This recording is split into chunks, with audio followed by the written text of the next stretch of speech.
Alhamdulillahi Rabbil Alamin. Wassalatu wassalamu ala ashrafil mursalin Nabiyyina wa maulana Muhammadin wa ala alihi wa sahbihi ajma'in. Wa ashhadu an la ilaha illallah wahdahu la syarika lah. Wa ashhadu anna Muhammadan abduhu wa rasuluh. Salawatu Rabbi wa salamu alaihi wa ala alihi wa ashabihi wa man sara ala nahjihi wa stanna bisunnatihi ila yaumiddin. Alhamdulillah, puji syukur kita haturkan kehadirat Allah Subhanahu wa ta'ala di malam ini, walaupun sudah malam di luar ya, karena kajiannya ditaruh di luar. Jenengan remen teng masjid napa teng Jawi ngeten niki, Pak? Hah? Kalau Bapak senang di dalam atau di luar, Pak? Luar dalam. Kalau ibu-ibu seneng kajian di luar atau di dalam? Yang penting ngaji. Alhamdulillah.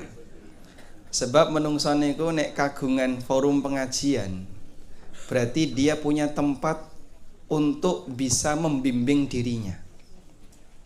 Wonten setunggalipun pesan yang pernah disampaikan oleh Imam Hasan Al-Basri. Piyambak niku ulama zaman tabi'in. Ngendikane Imam Hasan Al-Basri, laulal ulama lakanan nasu kal bahaim. Andaikan bukan karena ulama, maka menungso niku kados dene kewan. Manusia seperti binatang. Dia enggak tahu bagaimana cara untuk bisa menjadi hamba yang benar. Dia enggak ngerti bagaimana cara dalam mencari nafkah yang benar. Halal haram enggak ada aturan, itulah binatang. Tapi karena kita punya aturan yang perlu kita pelajari, sehingga orang yang masih mau belajar itu tanda bahwasanya dia adalah orang yang pingin untuk jadi lebih baik. Karena itu Nabi SAW mengatakan, may yuridillahu bi khairan yufaqihu fiddin. Sapa sing Allah kehendaki dadi wong apik, Allah jadikan dia orang yang paham dalam masalah agama. Selanjutnya, dalam mempelajari materi agama secara umum itu ada dua. Yang pertama, belajar materi yang baru. Yang kedua, menambah materi yang sudah pernah dipelajari. Maksud kula ngeten niki. Kadang nyuwun sewu, ada sebagian orang yang kalau diajak belajar untuk sholat, aku wis bolak-balik sholat kok sik kon sinau sholat. Wis hafal. Saking ngapale sampe nek sholat cuwepet, Pak. Sehingga sholat 21 rakaat tarawih 7 menit pletas, Pak. Masya Allah. Alasannya apa? Wah, aku wis hafal. Tapi dia tidak ada upaya untuk memperbaiki bagaimana cara sholat yang benar. Makanya ketika ada orang yang dia tidak mau membuka diri untuk mempelajari dengan alasan sudah sering dilakukan, dengan alasan itu sudah tiap hari aku lakukan, bisa jadi kebiasaan ibadah yang dia kerjakan tidak berkualitas tapi dia nggak sadar. Karena itu nggak ada istilahnya rugi nalikane sinau, walaupun materinya sudah pernah dipelajari. Saya yakin mungkin Bapak Ibu berkaitan dengan masalah sholat sudah sering belajar, baik dari sisi fikihnya, maupun dari sisi khusyuknya, maupun dari sisi tazkiyatun nufus, dan dari sisi-sisi yang lain. Cuman yang namanya ilmu kalaupun diulang itu tidak membosankan. Makanya Nabi SAW kalau beliau ceramah itu seringkali beliau ulang-ulang. Sehingga jenengan misalnya baca Quran, nyun sewu nggih. Dalam Al-Quran kisah Nabi Musa itu ada berapa kali, Pak? Orang hitung ya, Mas. Saking banyaknya. Sehingga Allah Subhanahu wa ta'ala sering mengulang-ulang kisah Nabi Musa. Allah sering mengulang tentang cerita surga, tentang cerita neraka. Nggak ada ceritanya kok nek diwaca ulang bosen, ini nggak ada. Sebab yang namanya ilmu kalaupun diulang itu tidak membosankan. Beda dengan dagelan. lawak nawa dagelan, sekali mendengar ger, gitu ya. Nek diulang pripun? Wes tahu. Sebab dagelan itu bukan ilmu. Ilmu itu sesuatu yang serius. Makanya kalau ada orang misalnya pinter dagel, tapi kok dia kehabisan bahan, itu stres, Pak. Sehingga ada banyak sekali ya testimoni dari para pelawak itu bingung karena dia tertekan untuk bisa menciptakan lawakan yang baru. Sebab lawakan yang sudah pernah kok diulang, nanti dia akan kehilangan pemirsa. Dia akan kehilangan pendengar. Beda dengan ilmu. Ilmu itu diulang-ulang, tidak ada istilah membosankan. Sampai wonten salah satu sahabiyat yang pernah menceritakan tentang pengalamannya mendengarkan khutbah Jumat Nabi SAW. Sahabiat ini mengatakan seperti ini. Ma hafidtu surata Qaf illa min fi Rasulillahi sallallahu alaihi wasallam khina yakhtubu yaumal Jum'ah. Tidaklah aku menghafal surat Qaf kecuali melalui lisan Nabi SAW ketika beliau sampaikan saat Jumatan. Masya Allah. Mong modal ngrungokno saking seringnya sampai apa? Berarti kira-kira pripun niku? Diulang-ulang. Khutbah Nabi SAW itu sering diulang-ulang. Nah, ini sebagai pengantar sehingga nyuwun sewu kok kita bahas dengan tema hati-hati dengan sholatmu. Sing dihati-hati apone to, Mas? Sing jenenge sholat ya wis biasa kaya ngono. Pembahasan mong wis diulang-ulang. Mungkin ada komentar seperti itu. Yang namanya ilmu tidak ada istilah membosankan ketika diulang. Baik. Nah, berikutnya kita mau membahas tentang masalah kualitas salat. Yang diberi judul di depan, hati-hati dengan salatmu. Kenapa seperti ini perlu kita bahas? Sebab ada ancaman yang disebutkan oleh Allah dalam Al-Quran. Ternyata ancaman itu kanggone wong sing salat. Kok ancaman berlaku bagi orang yang salat, Pak? Wong sing jengene wong salat niku kan nglakoni ibadah, kok malah diparingi ancaman. Ayate jenengan sedaya sampun apal. Wailun lil musallin alladzina hum fi salatihim napa an salatihim. Kok tadi ragu? Ayo coba dibuka mushafnya. Alladzina hum an salatihim sahun. Wailun lil musallin, cilaka wong sing salat. Alladzina hum an salatihim sahun, yaitu orang yang an salatihim sahun, yang lalai dari salatnya. Jadi saha itu dalam bahasa Arab artinya lupa. Saha itu ada dua, Pak. Kalau pakai huruf jar an, itu artinya melupakan, melalaikan, yang dilakukan dengan sengaja. Ngremehno, tidak perhatian, digawe sing sak-sake asal-asalan dan seterusnya. Itu namanya saha an. Wonten malih sahafi. Sahafi itu lupa tidak sengaja. Lupa tidak sengaja contohnya apa? Lali jumlah rakaat, lupa tasyahud awal, lupa apa lagi? Lupa doa sujud, baca doa ruku karena ngantuk nggih. Nalikane ruku maca doa sujud, nalikane sujud maca doa ruku dan seterusnya. Baik. Mana dari dua jenis lupa ini yang hukumnya haram? Yang pertama, kalau yang kedua manusiawi. Bahkan sampai pun Rasulullah Sallallahu Alaihi Wasallam sendiri pernah lupa ketika sholat. Sampai para sahabat ngelingno Nabi Sallallahu Alaihi Wasallam sholat duhur atau sholat asar 2 rakaat. Begitu salam, beliau langsung meninggalkan tempat imam, dikejar sama Dzul Yadain. Ya Rasulullah, aku siratis sholat amnasita. Ya Rasulullah, apakah sholatnya dikosor atau Anda sedang lupa? Wa madza, kenapa tadi? shallaita rak'atain. Anda cuma sholat 2 rakaat. Sehingga Rasulullah SAW sebagai seorang nabi, beliau bisa lupa karena beliau manusia. Selesai Nabi SAW nambahi kekurangan 2 rakaat, kemudian beliau sujud sahwi, lalu beliau mengatakan, innama ana basyarun nasitu kama tansaun fa idza nasitu fadzakkiruni. Aku ki yo menungso padha karo awakmu.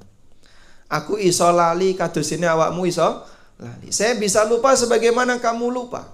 Makanya awakku lali narikane salat, ingatkan. Sehingga seorang Nabi SAW yang beliau seorang Nabi tapi manusianya statusnya tidak hilang, bisa mengalami sahafi. Maka untuk sahafi itu tidak berdosa. Karena itu ada seorang ulama namanya Atha bin Dinar. Atha bin Dinar. Menika ulama zaman tabi'in. Piyambake ngendika, alhamdulillahilladzi qala an salatihim sahun walam yakul fi salatihim sahun. Segala puji bagi Allah yang berfirman, fawailun lil musallin alladzina hum an salatihim sahun. Allah tidak berfirman alladzina hum fi salatihim sahun. Andekan nyun sewu nggih, nek salat ra entuk lali ngeten Pak. Kira-kira kita sering melanggar enggak Pak? Sering. Hampir kadang setiap sholat nyuwun sewu Mas, pikiran niku nggih melayu neng ndi. Fisiknya ada di masjid, orangnya ada di masjid, pikirannya wis tekan pawon. Ana sing wis melayu neng mall, ana sing wis melayu neng pasar dan seterusnya. Sehingga sampai kadang membuat dia itu lupa jumlah rakaat. Wong sholat subuh mung 2 rakaat lho lali. Sholat subuh lho Pak. Baik, tapi yang namanya sahafi ini tidak dilarang. Sebab yang namanya lupa itu manusiawi. Nah, namun di sana ada saha'an. Nah, saha'an inilah yang tercela. Yang diberi ancaman oleh Allah Subhanahu wa taala dalam Al-Qur'an, fawailun lil musallin. Cilaka wong sing salat. Alladzina hum an salatihim sahun, yaitu orang yang melalaikan salatnya. Kados ini apa Pak? Orang yang melalaikan salatnya. Al-Hafidz Ibnu Katsir rahimahullah menyebutkan beberapa keterangan ulama dalam tafsirnya tentang makna melalaikan salat. Niki kula wacana nggih. Yang pertama, mereka yang tidak salat sama sekali. Sehingga alladzina hum an salatihim sahun, makna yang pertama adalah ora gelem nglakoni salat. Seperti ya rasa ada mungkin tonggone kita, tetangga kita ada yang seperti itu Pak nggih. Tonggo masjid tapi ora tau ngrambah masjid. Krungu adzan paling banter wong coronge ning tonggone masjid. Tapi dia tidak pernah datang ke masjid dan enggak pernah sholat. Tapi nek pas kurban ya moro. Wah, itu beda perhitungan, Mas. Nek ngelakoni sholat buatan purun, tapi pas ada kegiatan yang ada dagingnya, ada makanannya, gelem teko.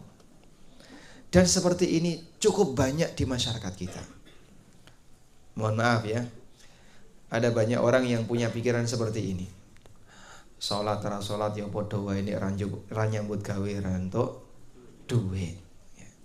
Utangku ya ora lunas-lunas. Lah apa rumangsane sampeyan nek ra salat terus uripe iso kepenak. Kita punya tugas yang diperintahkan oleh Allah Subhanahu wa taala yang itu berlaku bagi seluruh hambanya, di mana semuanya punya kewajiban untuk melaksanakannya. Aqimus shalah, yaitu menegakkan salat. Sehingga kalau dia adalah manusia, maka dia berkewajiban untuk salat. Baik. Ini makna yang pertama. Alladzina hum an salatihim sahun, tafsir yang pertama adalah tidak mau salat. Dan ini tafsir Ibnu Abbas radhiyallahu anhu. Yang kedua, Makna alladzina hum an salatihim sahun adalah mereka yang melaksanakan salat setelah habis waktunya. Sehingga salatnya ditunda-tunda sampai mepet-mepet akhirnya nggak sempat. Nyuwun sewu nggih. Wis mlebu waktu asar dolanan manuk. Nanti ngabur napa? Doro. Ngabur doro sampai kapan, Pak? Sampai maghrib. Kadang masih ingat, aku urung sembahyang, aku urung sholat. Langsung mulai. Wis meh jam 5:30, maghrib setengah 6. Yang seperti ini sampai akhirnya dia dapat 1 rakaat adzan maghrib. Dan seperti ini mohon maaf, nek wis urusan bal-balan. Antarane bal-balan kalau sholat niku menang pundi, Pak? Menang pundi? Sholatnya disingkirkan, baik penontonnya maupun pemainnya. Subhanallah. Seperti inikah olahraga? Ada orang yang hanya demi olahraga sampai dia meninggalkan kewajiban yang paling prinsip dalam hidupnya, ora gelem sholat. Dan itu banyak sekali.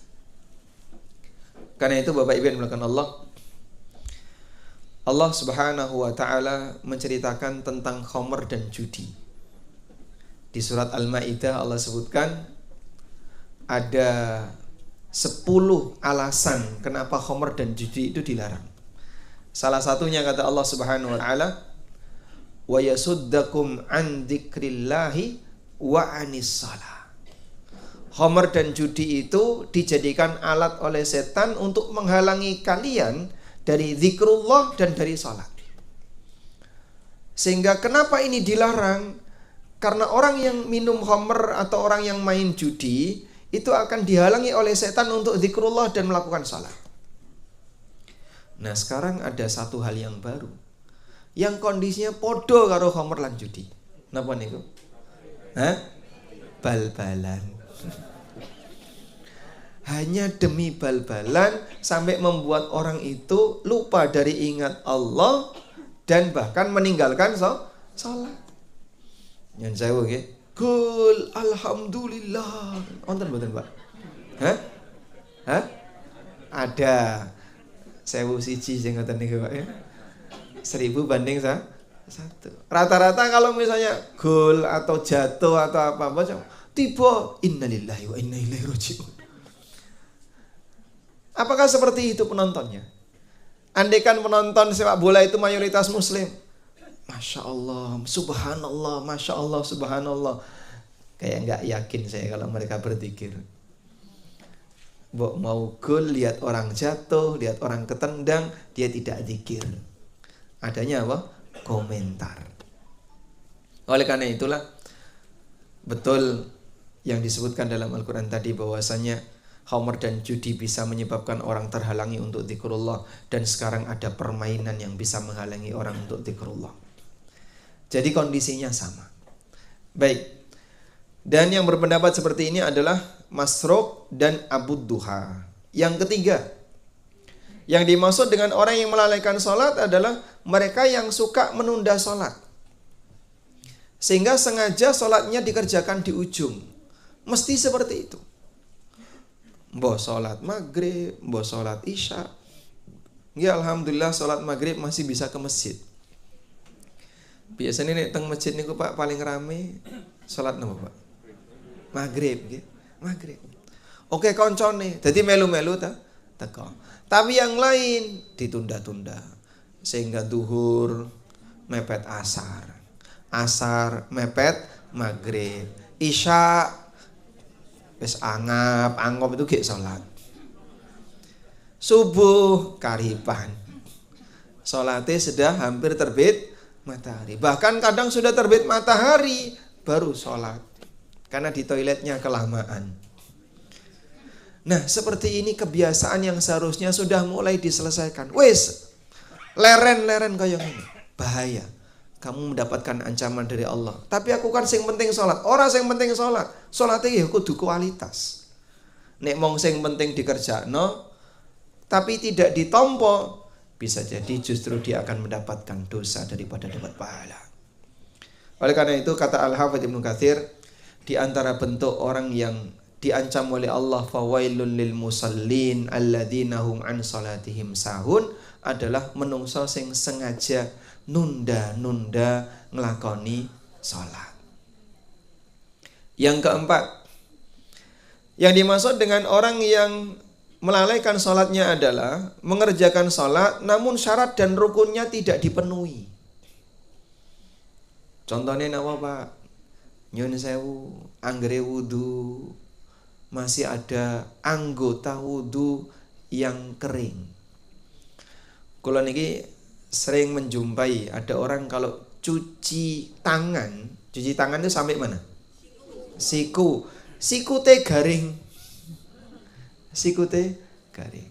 Apalagi kalau dia pakai baju lengan panjang, nganggo jaket, gulunge kurang dhuwur. Sehingga saat dia berwudu sikute garing. Ada juga orang yang ketika berwudu nyuwun sewu, kakinya disentor dari depan, sak ciduk, biur dah. Tapi dari depan. Jadinya gimana, Pak? Tungkae garing. Nek ngoten niku pripun? Salate batal. Rasulullah sallallahu alaihi wasallam pernah bersama rombongan sahabat ketika safar. Lalu ketika itu mereka nyari air nggak nemu, sampai akhirnya ketika sudah mendekati waktu sholat mau habis barulah mereka ketemu air. Akhirnya saat mereka berwudu, bagian kaki itu cuman diusap. Sehingga Nabi SAW melihat dari kejauhan, wah itu tumit-tumitnya pada kering semuanya. Beliau teriakkan dari jauh, wailun lil aqabi minan nar. Ciloko tungkak-tungkak melbu neraka. Celakalah tumit-tumit yang akan masuk neraka. Wailun lil aqabi minan nar. Celakalah tumit-tumit yang akan masuk neraka. Kenapa? Nek wudu tumite garing. Akhirnya para sahabat mencuci kaki mereka sampai semuanya dibasahi, karena mencuci kaki itu batasnya sampai mana? Ilal ka'bain, sampai sedikit di atas mata kaki. Nah, seperti ini masih banyak diremehkan oleh sebagian orang. Nek kaya ngono carane, mbok salat tahunan ya ora ditampa, Pak. Wuduke tidak serius, le wudu asal-asalan. Kadang saya pernah menjumpai orang itu ya. Dia cuci tangan, cuci muka, cuci kaki, usap kepala. Terus takkan ini, Pak, kuali. Yang penting wis kok, Mas. Kok yang penting wis? Lah wudu nek kuali pripun? Ya batal. Sehingga dia cuci kepala itu sambil bergerak menuju ke musola. Selesai cuci kaki, terus dia usap kepala menuju ke musola. Bapak wudunya kebalik. Tidak apa-apa, yang penting sudah. Lah kok kaya ngono, Masya Allah. Sampai sudah diingatkan saja dia sudah gak mau berubah.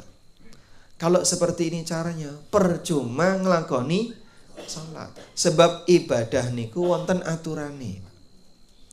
Nek wong kok ibadah boleh sesuka hatinya, berarti dia gak butuh Nabi. Adanya Nabi itu dalam rangka menjelaskan apa? Bagaimana cara beribadah yang benar, bagaimana cara berbuat taat yang benar. Kalau boleh asal-asalan, berarti dia nggak butuh Nabi. Oleh karena itu yang namanya ibadah, betul ngelakoni ibadah niku sae. Tapi kita juga dituntut untuk menjalankan yang benar. Tidak boleh asal-asalan. Yang kelima, yang dimaksud dengan alladzina hum an salatihim sahun adalah mereka yang sama sekali tidak khusyuk ketika melakukan salat. Sehingga batinnya hilang, tidak ada unsur khusyuk sama sekali ketika salat. Contohnya pripun, Pak? Ketika salat sama sekali babar blas boten mikir salate. Mbah mikir kendaraane, mbah mikir sandale, mbah mikir liyane. Sehingga 0% dia tidak punya khusyuk. Ceritanya ngeten, Pak. Khusyuk niku wonten kali, nggih. Khusyuk niku wonten kali. Yang pertama yang disebut oleh para ulama dengan al-khusyu'ul mutlak. Khusyuk mutlak. Khusyuk mutlak niku napa, Pak? Khusyuk mutlak itu artinya khusyuk 100%. Nah, saged khusyuk mutlak, khusyuk 100% dalam sholat, ini hukumnya tidak wajib. Sebab banyak orang yang tidak sanggup untuk bisa seperti itu. Bahkan Nabi SAW memberikan toleransi bagi orang yang ketika sholat tapi tidak khusyuk, tidak bisa khusyuk mencapai 100%.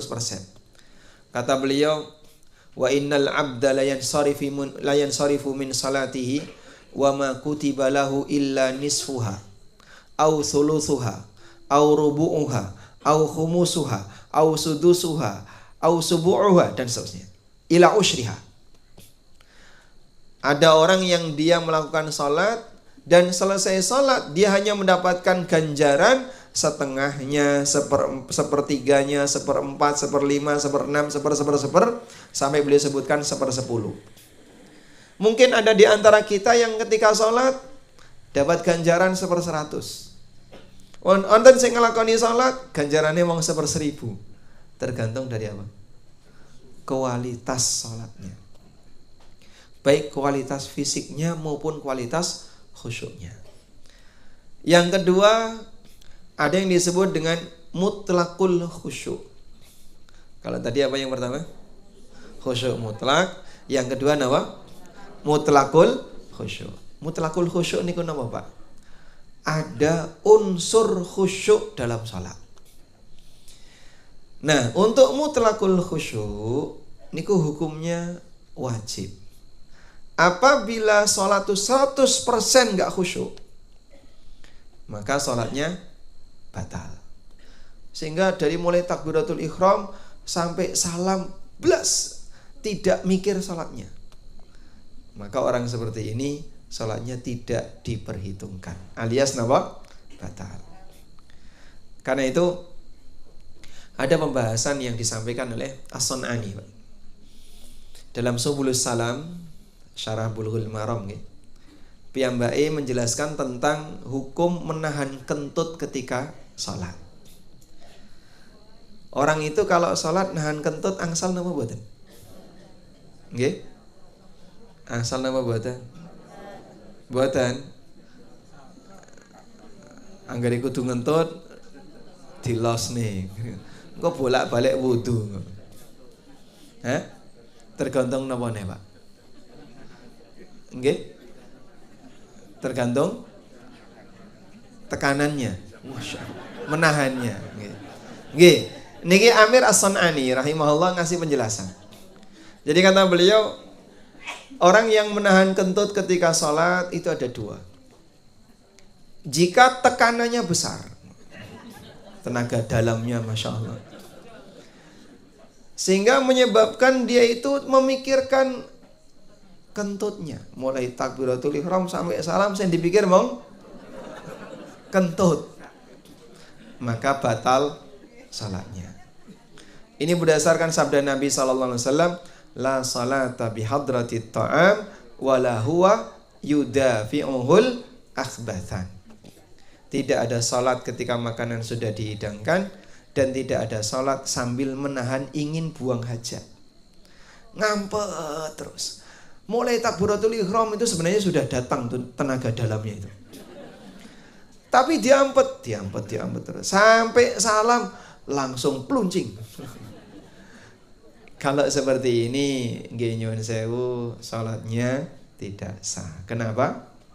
Karena dia tidak khusyuk 100%. Yang kedua, ada kentut yang dorongannya tidak kuat. Jadi misalnya ditahan sebentar, hilang, metu meneh, tahan lagi, hilang lagi, sehingga kadang jedul, kadang hilang, kadang jedul, kadang hilang. Jadi kan nggih ngoten niku, Pak. Insyaallah. Saya tidak cerita pengalaman pribadi ya. Itu pengalaman kita bersama. Boleh nggak seperti ini? Boleh. Bahkan ada sebagian orang yang kita sarankan, jenengan nek pengen ngentut tahan. Karena kalau tidak, aku nek pengen ngentut tak los sih. Terus piye? Ya wudu. Balik sholat meneh, pengen ngentut lagi, dilos lagi. bolak-balik wudu. Sekali sholat bisa wudu 5 kali. Saya pernah ketemu orang yang sholat taraweh, itu setiap 2 rakaat wudu dia. Dapat 2 rakaat ke tempat wudu, balik lagi. Dapat 2 rakaat ke tempat wudu. Selesai 2 rakaat ngentut. Wah, nek kaya ngene carane, kamu tidak akan bisa tenang ketika ibadah. Jadi korban godaan setan. Nah, seperti ini tidak perlu diurangkan. Sehingga kalau ada orang yang nahan kentut tapi nahannya bisa hilang sebentar sehingga tidak mengganggu konsentrasi, maka lebih baik ditahan. Baik. Lalu dari 5 tafsir yang tadi disebutkan oleh Al-Hafidz Ibnu Katsir, mulai dari tidak mau sholat, atau yang dia melakukan sholat tapi waktunya sudah habis, atau yang dia suka menunda-nunda sholat sampai di ujung waktu, atau yang meninggalkan sebagian rukun dan wajibnya, atau yang kelima tidak khusyuk sama sekali ketika sholat. Sing bener sing pundi, Pak? Kata Al-Hafidz Ibnu Katsir, wal lafdzu yashmulu hadza kullahu. Dan teks yang disebutkan dalam ayat Al-Qur'an mencakup semua tafsir itu. Maka 5 ini adalah salah satu di antara perbuatan. 5 ini adalah perbuatan-perbuatan yang jika terjadi dalam sholat kita, berarti kita termasuk orang yang diancam oleh Allah. Fawailun lil musallin, cilaka wong sing salat. Alladzina hum an salatihim sahun, yaitu orang yang lalai dari salatnya. Bosing rupane ora khusyuk, atau bagian yang wajib dia tinggalkan, bagian yang rukun dia tinggalkan, dan seterusnya. Baik. Nah, selanjutnya jamaah, model orang seperti ini itulah manusia yang disebut oleh para ulama sebagai menungso sing curang nalikane salat. Curang nalikane salat. Baik. Di sini pegawai ada enggak? Pegawai, karyawan. Kata nggih? Baik. Kalau ada seorang pegawai, Bapak, dikasih tugas sama pihak kantor. Kamu kerjakan tugasmu ini selama 5 jam. Jangan kurang dari 5 jam.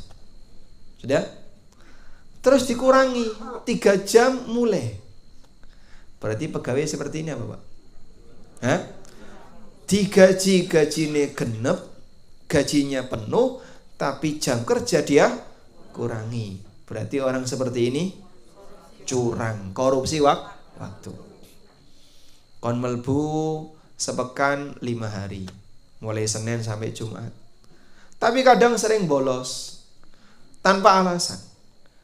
Ketika dia mendapatkan gaji dari kantor, dia dapat penuh, tidak ada yang dikurangi. Tapi dalam kondisi yang sama dia suka ngurangi jam kerja. Berarti karyawan kados ngeten iki napa? Karyawan yang curang. Sampun? Allah memberikan kita perintah salat. Dan Allah menjanjikan pahala bagi orang yang salat. Maka kalau ada orang yang mengurangi salatnya, berarti orang ini curang ketika salat. Karena itu dalam tafsir untuk firman Allah Subhanahu wa taala tentang manusia curang. Manusia curang itu dalam bahasa Al-Qur'an disebut apa? Al-mutaffifun.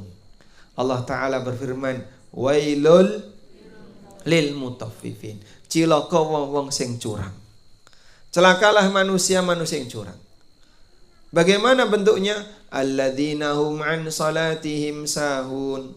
Alladzina hum an salatihim. Alladzina idza talu 'alan nasi yastawfun wa idza kaluhum aw wazanuhum yukhsirun. Yaiku menungso nek dodolan senengane ngurangi. Tapi nek tuku njaluke di genepi. Timbangan cucuk manuk niku lho, Pak.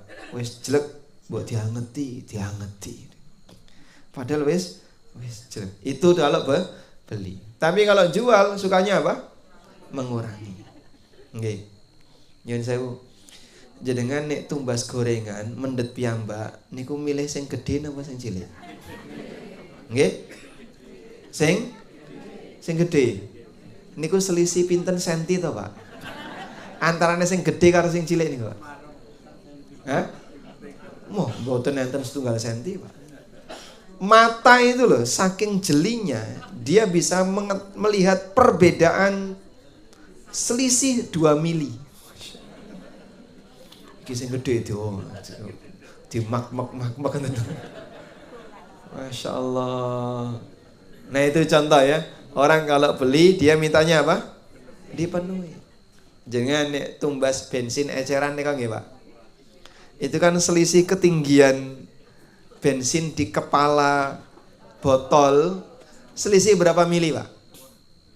Itu mata bisa melihat. Iki luwih dhuwur. Padahal Masya Allah, golek sing gorengan gede-gede, tahu gede-gede, ternyata nget-ngetan. Baik, nah itu orang curang dalam bermuamalah. Jadi nek tuku njaluke digenepi, kalau beli mintanya dipenuhi, tapi kalau dia menjual sukanya mengurangi. Nah dalam prakteknya, ketika orang beribadah ternyata juga ada praktek yang curang. Sebagaimana yang pernah dikatakan oleh Imam Malik, likulli syai'in wafa'un wa tatfifun. Segala tugas itu dilaksanakan oleh manusia dengan 2 cara. Wafa'un wa tatfif. Ada yang memenuhi sehingga dia disebut dengan al-wafi, al-wafa. Dan ada yang senang ngurangi, tatfif, sehingga pelakunya disebut mutaffif. Salah satu di antara bentuk mengurangi itu adalah ngurangi nalikane salat. Jenengan catat niki penting ya. Yang bawa HP boleh dipakai untuk nyatet. Nggak usah difoto. Moto Ustadz nih buat nenten gunane gitu. Dan Bapak mau pulang bawa ilmu atau pulang bawa foto Ustadz? Karo-karo nih. Haram gono. Oke, sekarang dicatat ya. Salman Al-Farisi radhiyallahu anhu. Sahabat Salman Al-Farisi radhiyallahu anhu pernah mengatakan, Innamas salatu mikyalun. Innamas salatu mikyalun. Salat itu punya takaran. Faman aufa ufiyalahu. Sapa sing genepi takaran salat, ufiyalahu, mongko ganjarane bakal digenepi. Wa man taffafa faqad sami'tum ma qala Allahu fil mutaffifin. Tapi sapa sing wani curang nalikane salat. Siapa yang berani curang ketika salat, yang berani mengurangi ketika salat, faqad sami'tum ma qala Allahu fil mutaffifin. Awakmu rungokno ancaman yang diberikan oleh Allah untuk al-mutaffifin. Wailun lil mutaffifin alladzina idza talu 'alan nasi yastawfun wa idza kaluhum aw wazanuhum yukhsirun ala yadhunnu ulaika annahum mab'utsun. Apa awakmu ora eling? Apa kamu tidak ingat kalau kamu akan dibangkitkan oleh Allah Subhanahu wa taala? Hati-hati. Salatmu sing kaya ngono bakal dihisab. Bahkan yang pertama kali dihisab napa, Pak? Amal hamba adalah salat. Nek salatmu sing penting salat sak-sake asal-asalan sehingga tidak memenuhi kadar yang sebenarnya, ya titenono, semuanya akan ada konsekuensinya. Perhatikan, ini semuanya akan ada konsekuensinya. Allah memberikan ancaman fawailun lil musallin. Allah juga memberikan ancaman wailun lil mutaffifin. Sehingga sampai kata sahabat Salman, salat itu ada takarannya. Ya, makanya Bapak Ibu, kalau orang mengerjakan salat melebihi dari takaran ini, pahalanya diberi lebih. Tapi kalau kurang dari takaran ini, berarti dia mengurangi bagian yang wajib untuk dipenuhi. Nggih, kados dene ngaten Pak. Nek dalam istilah pelajaran niku kan wonten KKM nggih. Napa KKM niku? Pripun? Kriteria kelulusan minimal. Nilai minimal berapa sehingga orang yang mengerjakan itu dikatakan lulus. Kira-kira sholat niku wonten KKM-e mboten? Wonten Pak? Ada? Standarnya ada. Sehingga kalau kurang dari itu tidak lulus. Kalau bisa lebih dari KKM, bahkan di atas rata-rata, dapat nilai 100. Kalau dia sampai di KKM, lulus tapi nilai yang paling rendah. Maka ada sholat minimalis, sholat derajat paling rendah. Di bawah ini dosa. Di bawah ini orangnya berdosa. Sebabnya apa? Dia mengurangi nilai minimal. Itulah yang dimaksud oleh sahabat Salman. Innamas salatu mikyalun. Salat itu ada takarannya. Ora iso kok asal salat, sing penting waton salat, yang penting asal salat, tidak bisa. Ada takarannya. Karena itulah dulu para ulama memahami. Kok ono wong sing salat tapi ternyata dia sengaja tidak melakukan dengan maksimal, maka lebih dekat dapat dosa daripada dapat pahala. Ya. Karena orang seperti ini dia sengaja melakukan pelanggaran. Ya. Dia sengaja melakukan pelanggaran. Baik. Nah, terus bentuknya apa Pak? Orang yang mengurangi sholat itu Pak. Nah sekarang kita akan ceritakan ya beberapa contoh orang yang mengurangi sholat. Yang pertama adalah mengurangi kadar rukun. Mengurangi kadar rukun itu tegese tidak tumak nina. Sehingga ketika dia melakukan sholat, dia kurangi sholatnya. Ruku durung sempurna, wis tangi. Nggih. Ada orang yang rukuknya itu lebih dekat ke posisi berdiri daripada posisi nunduk. Nggih. Jadi dia ketika rukuk gini, Allahu Akbar ngeten niki, Pak. Lebih dekat ke posisi berdiri. Padahal piyambake masih bisa turun lebih bawah. Nah, kalau sampai orang itu rukuk, antara posisi dia berdiri dengan posisi dia rukuk lebih dekat ke posisi berdiri, berarti dia mengurangi salat. Dia mengurangi salat. Sebaliknya, ada orang ketika iktidal durung jejeg ngadeg medun. Sami Allahu liman hamidah, Allahu Akbar. Pak, wong iktidal kok ngono to, Pak? Sampeyan itu durung ngadeg. Ah, engko kan medun meneh to, Mas. Mindun gawe niki timbangane munggah medun. Jadi saya efisiensi, Masya Allah. Sehingga dia ketika Sami Allahu liman hamidah itu mau jengat saithik medun. Nah, seperti ini pripun? Mengurangi salat. Rasulullah sallallahu alaihi wasallam pernah memberikan peringatan untuk orang seperti ini. Kata beliau, aswa'un nasi sariqatan alladhi yasriku min salatihi. Maling sing paling elek iku maling salat. Kalau dalam bayangan orang kan sering bilang maling sing paling jelek itu maling negara, Mas. Ono sing luwih elek meneh. Maling sing paling elek, pencuri yang paling jelek adalah orang yang mencuri ketika salat. Monggo para sahabat takon. Qalu ya Rasulullah, wa kaifa yasriku min salatihi? Ya Rasulullah, pripun to kok wonten tiyang maling nalikane salat? Wong salat ku ya ora iso njukuk barange wong liya. Kok maling salat.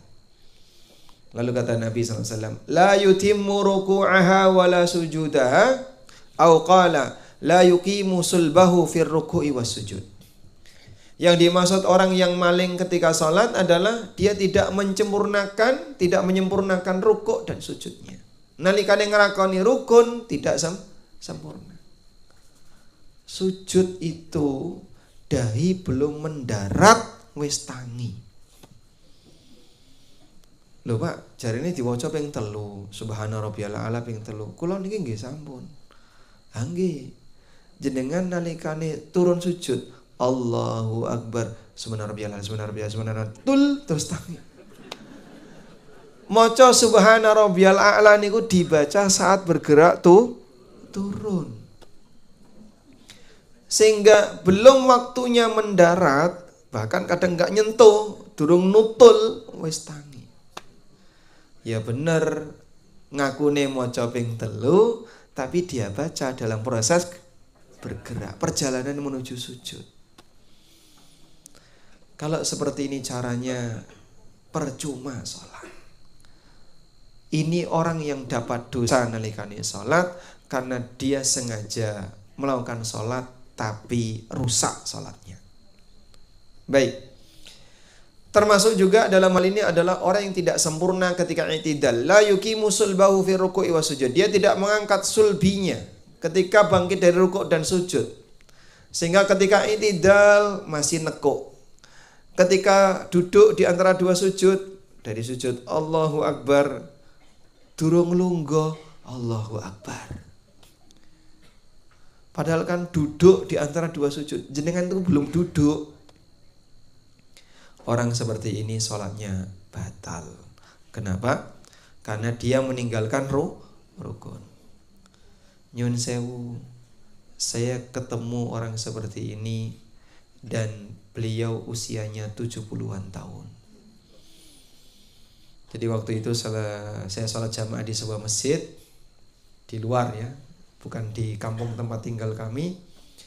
Terus ada simbah-simbah, yuswane nggih kurang lebih 70. Nah, selesai sholat, piyambake sholat sunnah.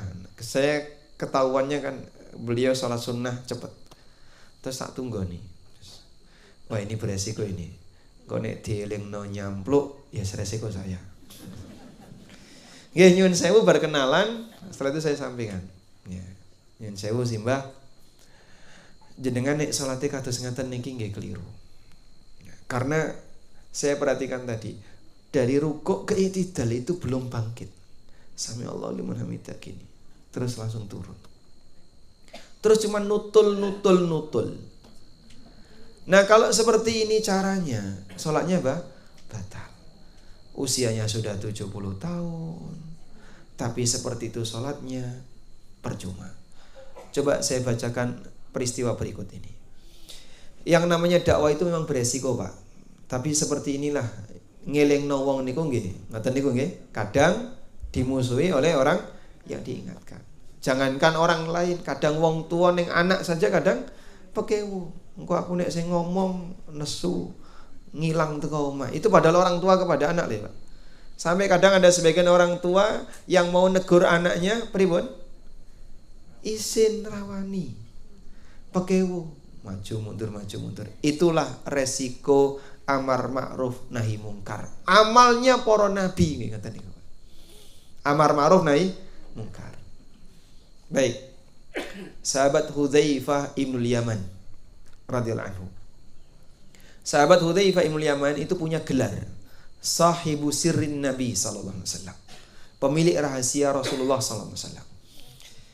Suatu ketika beliau pernah melihat ada orang yang salat tapi mengurangi kadar salatnya, yaitu tidak sempurna ketika rukuk dan sujud.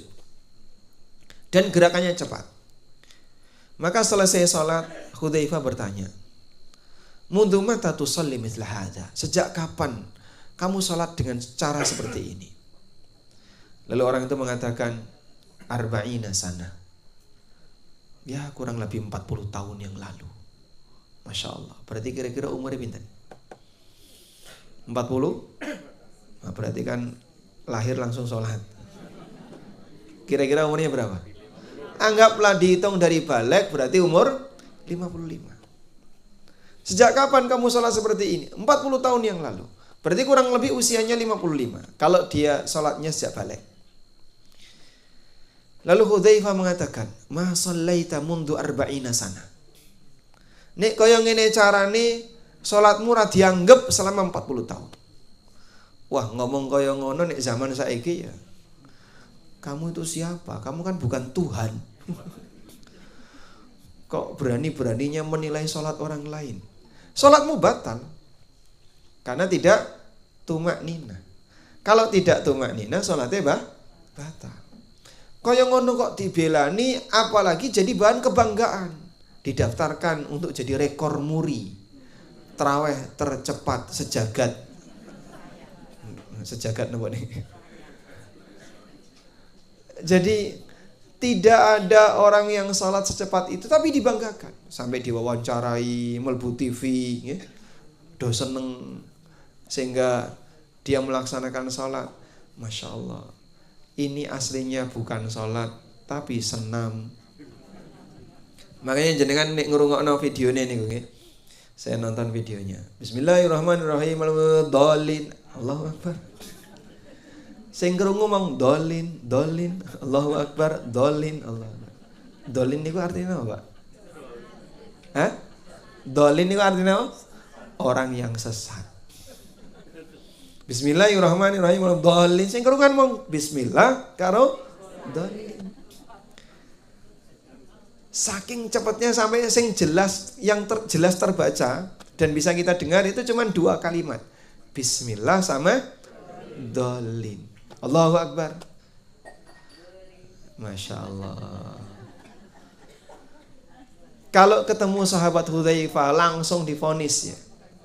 Nek kaya ngene carane salate batal. Walau, nah ini lanjutannya coba. Ini lebih penting lagi. Walau mutta wa anta tusalli hadis salah la mutta ala ghairi fitrati Muhammadin sallallahu alaihi wasallam. Nek sampai awakmu mati kok salatmu kaya ngene, berarti awakmu mati bukan di atas ajaran agamanya Muhammad sallallahu alaihi wasallam. Lebih serius lagi ini. Makanya seperti ini enggak main-main ya. Sehingga ketika diingatkan, Pak salatnya batal. Kalau memang dia punya alasan, diterima dan perbaiki salatnya. Cuman orang sekarang kalau diingatkan salatnya batal, kadang ngeyel. Sampean kan bukan Tuhan. Kok bisa menilai salat orang lain batal? Saya bisa menilai, Pak. Sebab berkaitan dengan masalah kriteria penilaian itu wonten kalih, Pak. Ada penilaian sah dan tidak sah, sah dan batal, dan ada penilaian diterima dan tidak diterima. Kalau sah dan batal itu kriteria lahir.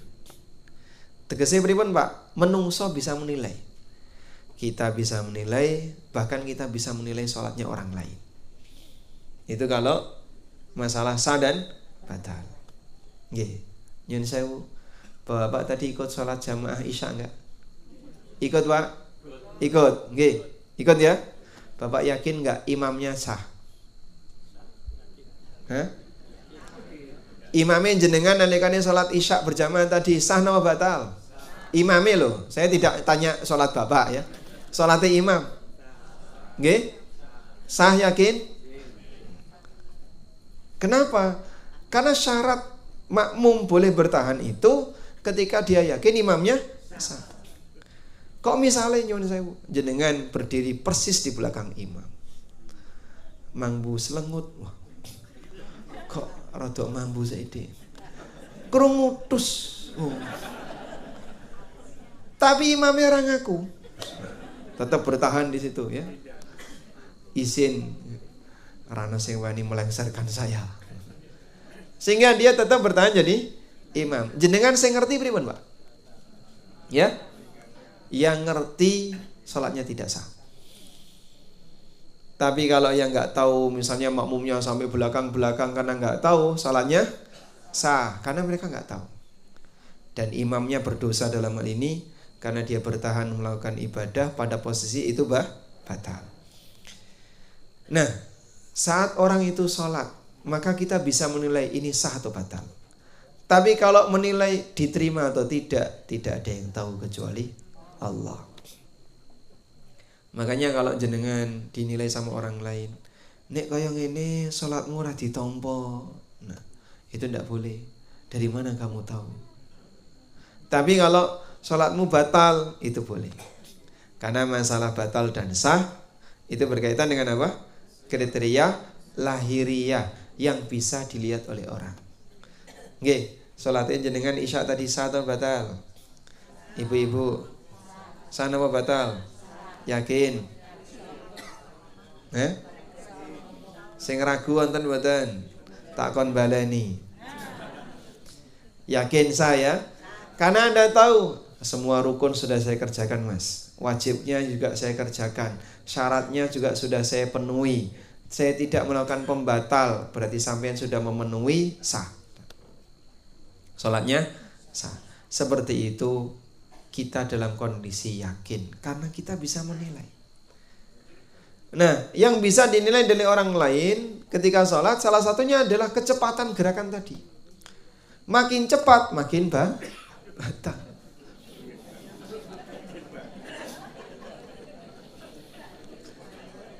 Sholat lo kok cepet-cepetan itu susu apa? Sehingga kalau dia sholatnya sangat cepat sampai tidak tumak nina, maka sholatnya batal. Ada sebuah hadis dari Abu Hurairah radhiyallahu anhu. Satu ketika Nabi SAW bersama para sahabat di dalam masjid. Tiba-tiba ada orang masuk masjid ngelakoni sholat 2 rakaat. Selesai sholat, mendatangi Nabi SAW lalu menyampaikan salam, kemudian dijawab salamnya. Kemudian Nabi SAW mengatakan, "Sholli fa innaka lam tusolli." Baleni sholatmu, ulangi sholatmu, karena tadi sholatmu batal. Diulangi lagi. Selesai sholat, fa shalla kama shalla. Dia sholat mengulangi sholat tadi sama persis sebagaimana sholat sebelumnya. Cepat. Akhirnya menghampiri Nabi SAW, lalu beliau ngasih nasihat yang sama. Sholli fa innaka lam tusolli. Ulangi sholatmu, sholatmu batal. Sampai berapa kali? 3 kali. Setelah 3 kali, sahabat ini menyampaikan kepada Nabi SAW, "Ya Rasulullah, la uhsinu ghaira hadha, fa'allimni." Ya Rasulullah, kula boten saged sholat sing luwih apik timbangane niki. Tolong ajari aku. Masya Allah. Ngeten niku Pak, tabiatnya para sahabat. Kita nggak kebayang ini ono wong zaman sak menika Pak. Dinasihati, "Pak, nyuwun sewu salate Bapak batal, sampean baleni." "Apa? Baleni? Aku kon baleni salat." Dikandani malah nesu. Dikasih tahu baik-baik malah emosi. Sehingga sahabat sampai diminta 3 kali itu nggak emosi dia. Sampai posisi yang ketiga baru kemudian nyerah. Sing salah niku nopo? Kula niku mboten saged salat sing luwih apik timbangane niki. Fa'alimni, tolong ajari aku. Akhirnya Nabi SAW ngajari salat. Nah, praktek ini disebut dengan hadis musi fi salatihi. Orang yang salah ketika salat. Kemudian Nabi SAW mengajarkan sholat minimalis. Dan ternyata penyebabnya adalah orang ini tidak tumak nina. Nalikane rukuk dan sujud cepet. Nggih? Makanya orang kalau rukuk dan sujud cepet, sholatnya batal. Berarti pripun Pak sing nika tarawih kok cepet niku? Nggih batal. Nek melu kaya ngono ya melu batal. Apalagi kalau sholat wajib. Kalau sholat wajib batal, inna lillahi wa inna ilaihi rajiun. Ciloko. Karena orang ini meninggalkan kewajiban. Selanjutnya, termasuk di antara orang yang melakukan tatfif ketika sholat, orang yang dia curang ketika sholat adalah kanggone piantun kakung. Khusus untuk bapak-bapak. Tidak ke masjid itu termasuk curang. Sampai seperti itu standarnya para sahabat. Saya ceritakan di sini.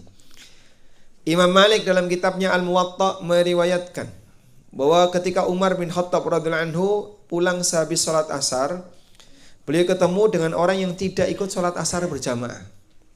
Jadi saat pulang memergoki orang yang tidak berjamaah. Loh kok mau ora ketok ning masjid? Apa yang menghalangimu sehingga kamu tidak hadir ketika sholat jamaah tadi? Lalu orang itu menyebutkan uzurnya. Tadi saya ini. Kata Umar, tofafta. Awakmu curang. Tofafta, kamu telah berbuat curang. Sehingga Umar bin Khattab radhiyallahu anhu menilai menungso atau bapak-bapak yang sholatnya tidak di masjid itu termasuk curang nalikane sholat wajib. Wallahu a'lam.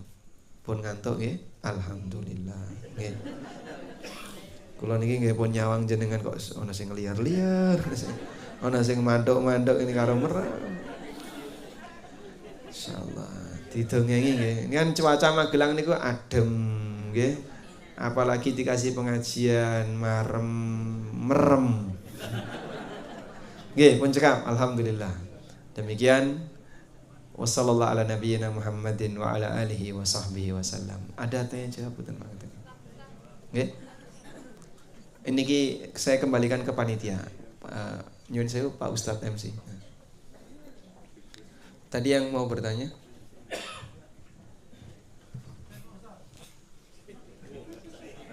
Assalamualaikum warahmatullahi wabarakatuh. Waalaikumsalam. Langsung saja yang ingin saya tanyakan, misalkan kita mau sholat sunnah rawatib, tapi di dalam masjid itu ada puji-pujian yang berisik, itu sebaiknya kita tetap sholat atau mendingan tidak dilanjutkan? Terus yang kedua, bagaimana mendakwahi teman-teman ini yang masih suka sholat di luar syariah, misalkan sholat malam nisfu Sya'ban, sholat menjelang Muharram, itu bagaimana? Sekian, wassalamualaikum warahmatullahi wabarakatuh. Waalaikumsalam warahmatullahi wabarakatuh.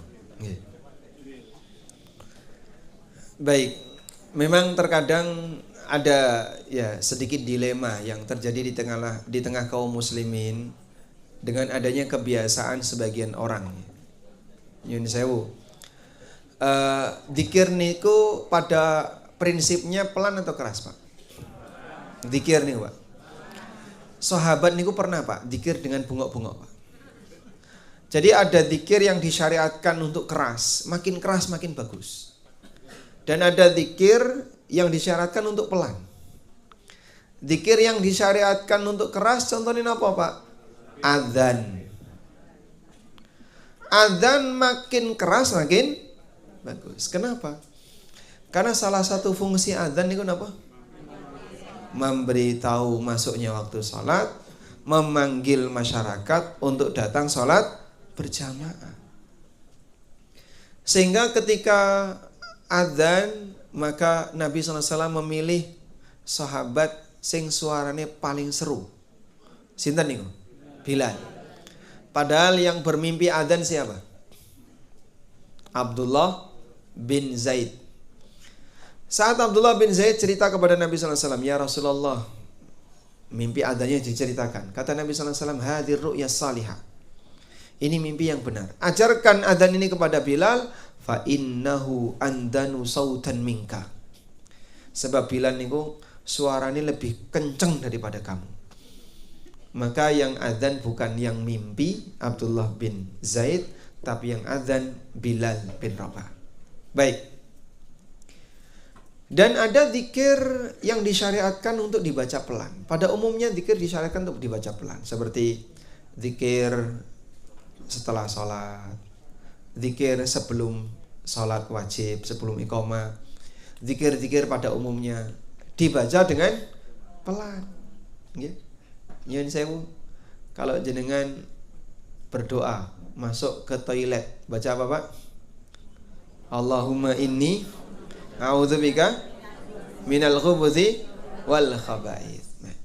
Alasannya sing zikir kenceng-kenceng niku napa? Oh, iki kan syiar Islam. Untuk menyebarkan syiar ya kita keraskan. Ayo nek kowe mlebu toilet, Allahumma inni a'udzubika minal khubuthi. Coba teriakkan sekalian. Itu kalau mau masuk toilet. Atau misalnya dalam kamar, Allahumma jannibna syaitan wa jannib. Tonggone krungu. Kira-kira pripun? Hah? Nginjen. Oh, nginjen. Nggih boten parang to, Pak. Lho, jarene syiar. Nek syiar mbok diserono kabeh kan. Suarakan semuanya dengan keras. Kalau alasannya bahwa dengan bersuara keras itu syiar. Syiar itu apa sih? Melaksanakan syariat, itulah syiar. Sehingga adzan itu syiar, karena syariatnya dikeraskan. Melaksanakan sholat jamaah itu syiar. Kaum muslimin keluar rumah menuju masjid, Jumatan itu syiar. Apa yang sejalan dengan syariat, itulah syiar agama. Sudah? Kembali ke tadi, sahabat itu pernah teriak-teriak sambil zikir. Allahu Akbar, Allahu Akbar. Lalu beliau Nabi SAW ngasih nasihat, arbi'u ala anfusikum. Mbok mesakne awakmu. Fa innakum la tad'unal asamma wala ghaiba. Yang kamu panggil itu bukanlah zat yang tuli, zat yang budek, atau zat yang enggak ada. Wa innama tad'una sami'an qariba. Tapi yang kau panggil adalah zat yang sami, yang apa? Maha mendengar. Qarib, lagi dekat. Sehingga tidak perlu bengok-bengok marakno kesel. Cukup apa? Dengan suara yang pelan. Sehingga kalau zikir ya yang pelan. Nah, sekarang masalahnya nek wis kadung mlebu masjid kaya ngono pripun, Pak? Kalau jenengan bisa sholat berikutnya tidak di masjid itu, silahkan. Tujuannya apa? Agar kita bisa qobliyah lebih khusyuk. Karena antara adzan sampai iqamah itu waktu untuk apa? Sholat qobliyah dan doa. Itu butuh ketenangan. Tidak diganggu dengan suara keras. Lah aku saya pengen keras. Yo jangan kayak gitu. Ini namanya mementingkan diri sendiri, ganggu yang lain. Wallahu a'lam. Pencekam nggih. Yang satunya lupa. Ya. Tapi wes pun setunggal mawon gentosan. Silakan. Lanjutnya sinten? Masya Allah. Nggih, monggo. Ya, coba mikrofonnya didekatkan, Pak. Nah. Di kitab Al-Quran itu as-sholatu ala waqtiha. Tidak ada petunjuk bilang awal waktu, tidak ada di Quran. As-sholatu ala waqtiha, sholat pada waktunya. Di 2 jam waktunya ya itu sekitar 2 jam itu kita tulisan sholat. Bukan awal waktu, bukan. Di Quran. Terus yang satu wudu, orang wudu pakai sepatu.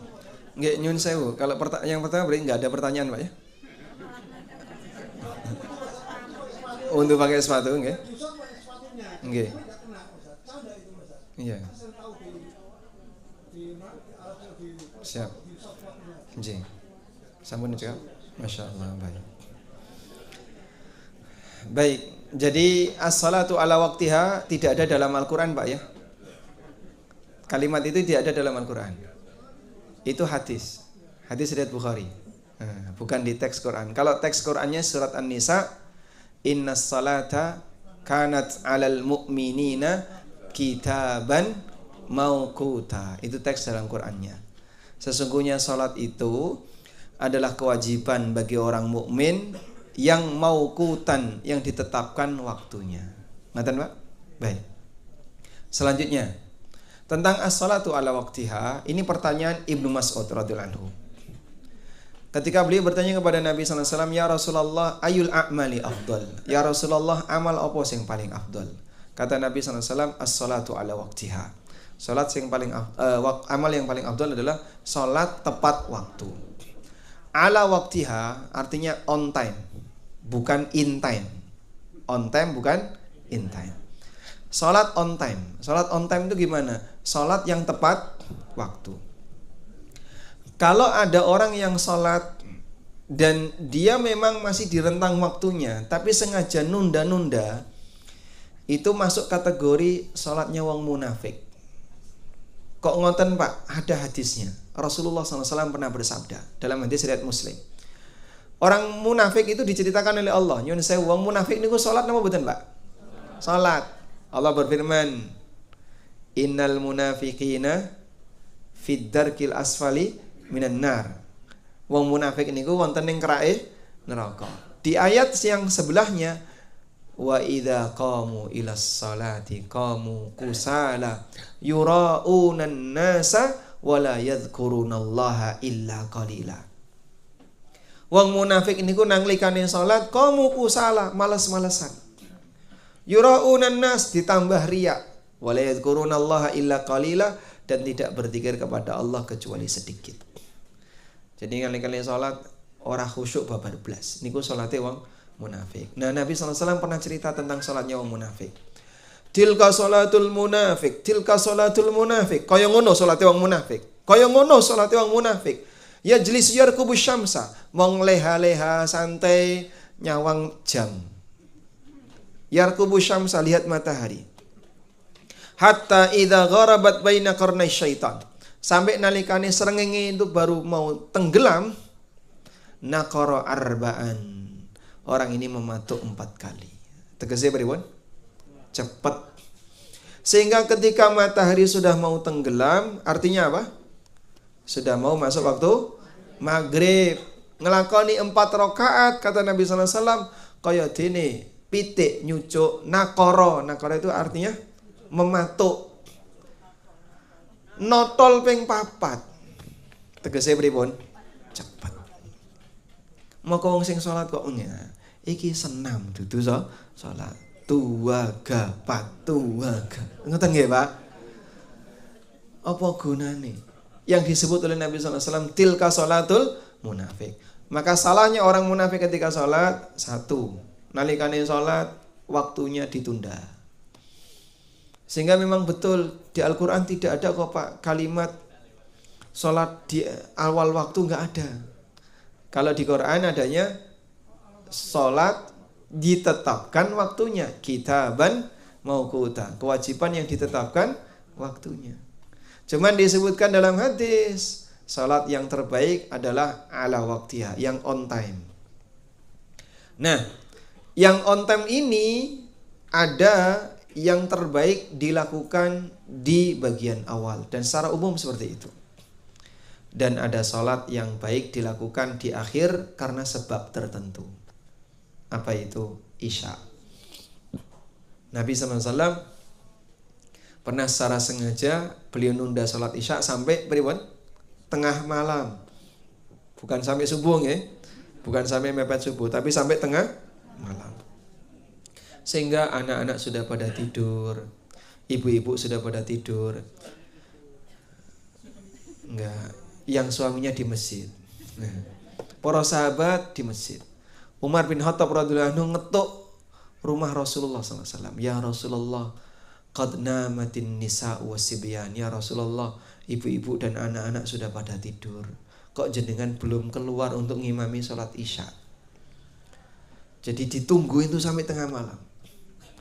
Lalu Rasulullah SAW mengatakan, wallahi innaha lawaqtuha laula an asyukka ala ummati. Demi Allah, tengah malam inilah waktu sholat isya yang terbaik kalau tidak memberatkan umatku. Maka Nabi SAW kenapa lebih sering sholat isya di awal malam? Karena kalau dilakukan di tengah malam memberatkan umatnya. Oh, di awal malam wirah gelem sholat. Oh, mana? Coba bayangkan, andaikan sholat itu, sholat isya kok mati jam 12, Pak. Kira-kira bagaimana, Pak? Aliran apa toh guys? Aliran apa toh guys? Padahal itulah waktu yang terbaik. Wallahu a'lam. Kemudian tentang mengusap sepatu. Jadi wudu untuk bagian kaki itu ada 2 cara. Yang pertama dicuci. Nah, dicuci ini jika kakinya tidak dibungkus dengan alas kaki. Ya seperti wudu normal. Yang kedua diusap jika kakinya dibungkus dengan alas kaki. Bisa kaos kaki, bisa sepatu. Dan Nabi SAW melakukannya. Nah, kalau kakinya tidak dibungkus dengan alas kaki, tidak pakai sepatu, tidak pakai kaos kaki, kok diusap atau mau disiram ngarepe tok tungkae garing. Cuman depannya saja yang basah, belakangnya kering. Gimana ini? Ya batal. Kecuali kalau dia pakai kaos kaki terus diusap, itu malah sah. Meskipun ada aturannya ya, yang dibahas oleh para ulama dalam fikih tentang apa? Mashul khuf. Mashul khuf dibahas wonten sakjerone fikih babakan mashul khuf, tentang mengusap khuf. Wallahu a'lam. Nggih, pun cekap. Alhamdulillah. Kami kembalikan ke moderator. Beribun? Napa sampai subuh mawon gitu? Terakhir. Assalamualaikum warahmatullahi wabarakatuh. Waalaikumsalam warahmatullahi wabarakatuh. Ini kejadian di beberapa desa yang kebanyakan petani. Itu khususnya sholat asar Nggih. itu sering diakhirkan azan. Nah, apa yang perlu kita lakukan? Kalau kita sholat tepat waktu, akhirnya awal waktu, akhirnya kan kita nggak jamaah di masjid. Sedang kalau di masjid itu banyak sholat asar itu 4:30.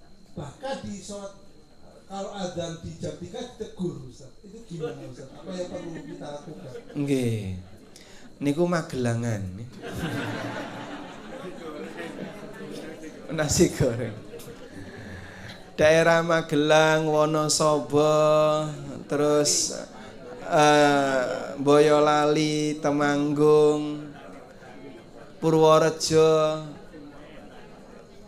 wilayah petani terutama ya, wilayah petani. Saya sendiri kalau membandingkan, nek kula niku asli Lamongan. Rumah saya dengan laut pesisir pantai nggih, itu 200 meter. Di kampung nelayan. Saya kalau boleh membandingin antara semangat ngibadahi wong segara karo wong gunung niku benten, Pak. Kalau orang laut sregep. Jadi 5 waktu ya sesuai waktunya. Rano kok ceritane ditunda niku mboten. Nah, pertama kali saya baru menjumpai sholat asar ditunda niku teng daerah Bojonegoro.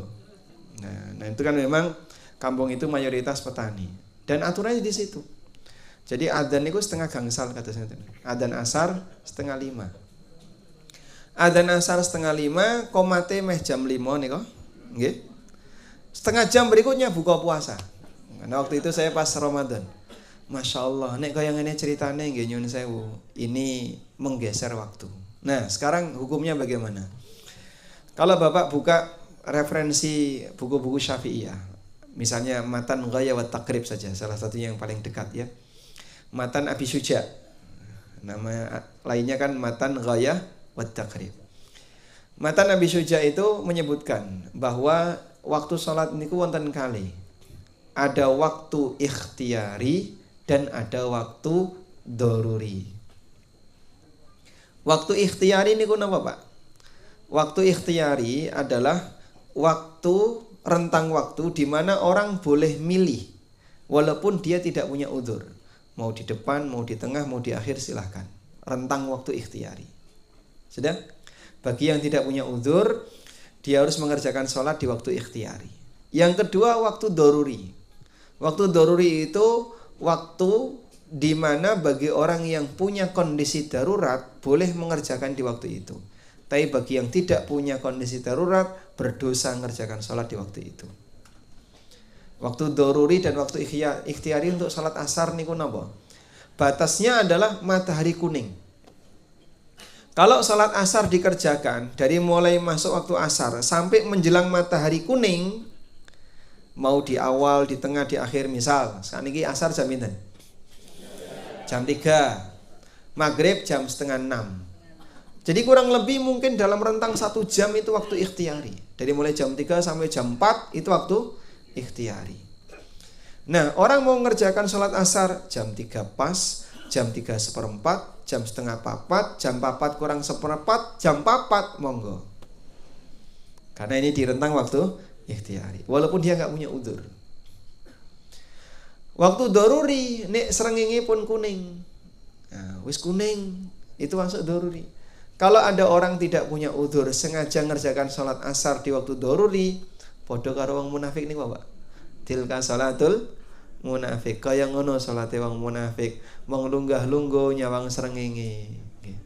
Makane ngeboti salat napa gawean? Ngeboti salat napa pekerjaan? Hah? Gawean. Dadi ya ngeten niku, Pak. 4:30 adzan, jam 5 komat. Sing ning sawah durung mulai, akhirnya ditunggoni. Kalau seperti ini caranya mengorbankan sholat, kenapa nggak dibalik mengorbankan pekerjaan demi sholat, bukan mengorbankan sholat demi kerjaan? Karena nantinya jadinya di waktu doruri terus. Padahal nyuwun sewu nyambut gawe niku darurat nggak, Pak? Wong iso ditinggal. Nah, seharusnya kan wis leren sik mlebu asar, leren dah kerjakan sholat. Nek ado saka masjid pripun? Kalau jauh dari masjid, Anda bisa sholat di sawah. Dulu ada sahabat yang dipesini oleh Nabi sallallahu alaihi wasallam karena piyambak niku pekerjaannya gembala kambing. Gembala kambing kan kadang nyari jauh gitu. Akhirnya beliau diperintahkan, dimanapun kau berada silakan azan, kerjakan sholat, maka di belakangmu ada banyak yang makmum bersama kamu. Maksudnya makhluk yang tidak kelihatan. Apa gak wedi? Oke. Baik, mungkin itu. Semoga apa yang kita bahas ini bermanfaat. Nah, kalau bagi bapak yang pendatang ketemu masjid seperti itu, sholat sendiri, terus silahkan berkegiatan. Jadi kalau nunggu kan nanti jadinya ikut melanggar. Oke. Baik, demikian. Semoga apa yang kita bahas ini bermanfaat. Semoga Allah Subhanahu wa taala menjadikan kita sebagai hamba yang bisa menegakkan sholat dengan baik. Seperti doanya Nabi Ibrahim. Pripun dongane, Pak?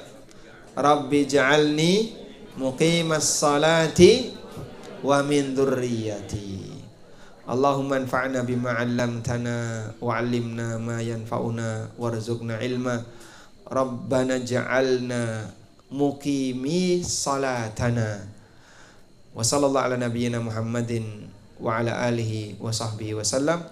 Wa akhiru da'wana walhamdulillahi rabbil alamin. Wassalamualaikum warahmatullahi wabarakatuh.